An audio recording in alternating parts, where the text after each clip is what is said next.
Je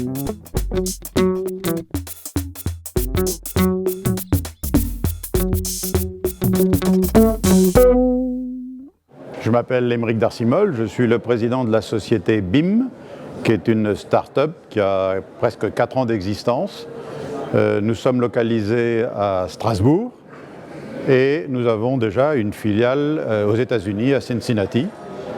L'objet social de l'entreprise, c'est de produire des équipements dans l'additive manufacturing, ou un terme plus générique et connu de tout le monde, c'est l'imprimerie 3D métallique. C'est-à-dire que nous fabriquons des équipements qui vont être vendus auprès de l'industrie, auprès des universités, des grandes écoles, pour former les industries pour créer des pièces en métal. Et c'est une technologie qui va certainement, et on a vu les premiers essais, bouleverser nos habitudes de demain. Nous avons donc remporté cette année le prix de Start-up de l'année.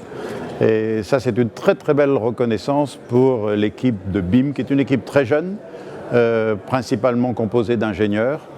Et je trouve que c'est une très très très belle reconnaissance face à la difficulté de la tâche, car ce sont des équipements excessivement sophistiqués que nous faisons.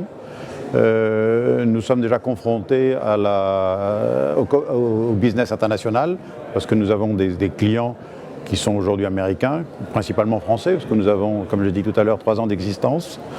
Et je pense que ce prix arrive au bon moment pour, disons, donner encore plus de courage. Ils l'ont, mais à cette équipe toute jeune et qui finalement reconnaît que leur travail, un jour ou l'autre, est bien reconnu. D'être reconnu comme une start-up, et en particulier une start-up de l'année, pour moi c'est très très important. Parce que c'est un très très gros message que nous envoyons à notre environnement et surtout aux jeunes. Parce que finalement, tout est là pour décourager nos jeunes. Or, les jeunes, ce sont eux qui vont assurer notre futur. Et quand on a une telle reconnaissance, eh bien, on voit qu'il y a beaucoup de jeunes qui savent se retrousser les manches, qui savent se battre et qui sont aussi très compétents. Et donc, il faut surtout rester optimiste, car l'avenir, vous allez voir, ils vont certainement le transcender.